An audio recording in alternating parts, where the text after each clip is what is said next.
Hi, it's Chris with Implied Music. Why do some melodies sound more engaging than others? What makes a melody propulsive, giving it forward motion and excitement? Well, there's actually a really simple trick. We're going to talk about it today.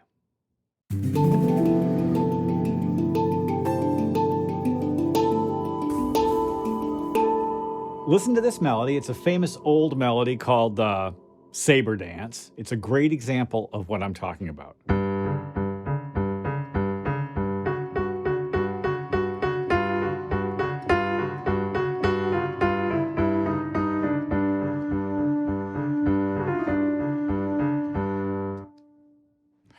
What makes it propulsive? Let's get into it. All right, I'm going to move forward and we're just going to lay some groundwork here for you. Now, I'm sure you guys remember that every diatonic scale has a set of chords associated with it. What if we just pay attention to maybe the important chords in a diatonic scale? Like, let's say we're in the key of G, and my most important chord maybe is G, right? It's sort of a home chord. And then maybe there's another one. Let's say D. And then this is an inverted G, right? Now, the truth is, between those two chords, G and D, I've got a lot of notes of the scale already, and many melodies will just use notes from those two chords, or maybe three chords, maybe the four chord as well. So you could do something like harmonize Three Blind Mice with a note from each of those chords as I play along. Now that is just not propulsive. So spoiler alert, here's the answer. Non-chord tones, leading tones on strong beats. That's what saber dance does. Here's my chord, G. Let's create a little pulse. Now a leading tone.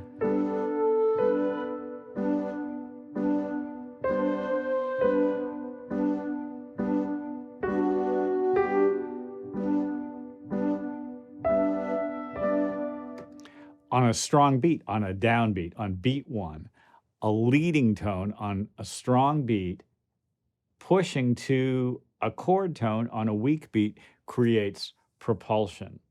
Here's another beautiful example from, West Side Story. Besides the fact that it's also the Simpsons opening theme, Maria starts with a leap to the Lydian leading tone, the raised 4, and then to 5. It's a very strong effect, isn't it? Any chord progression will have chord tones and non-chord tones. Here's a chord progression.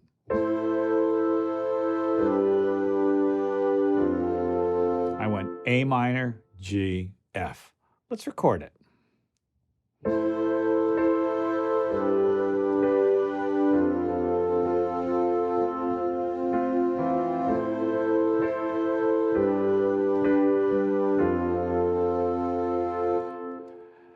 It's pretty.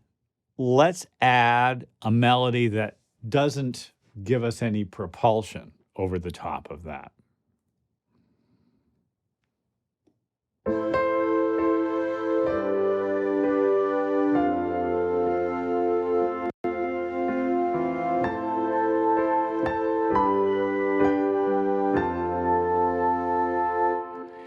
It's kind of elegant, sort of pretty, right? But sort of just kind of static as well. But now we're going to add non-chord tones, leading tones on strong downbeats. Here we go.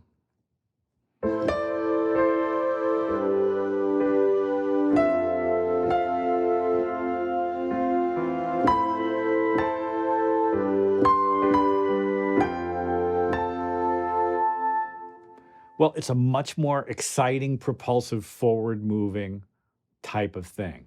We can apply this when we're improvising. We can add it to any of our, sort of epic composing.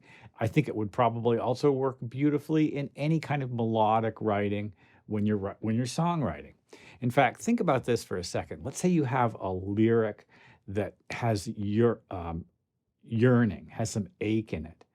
What if you start off that sentence with a non-chord tone that pushes you forward? Well, Maria is a great example of that. This shows up everywhere and turns out to be one of the most powerful melodic tools a songwriter or orchestral composer can deploy. It's a pretty great trick. Well, I hope this has been useful. Like and subscribe. We're doing videos every day, so ding the bell to be notified when it pops up. And I'll see you next time.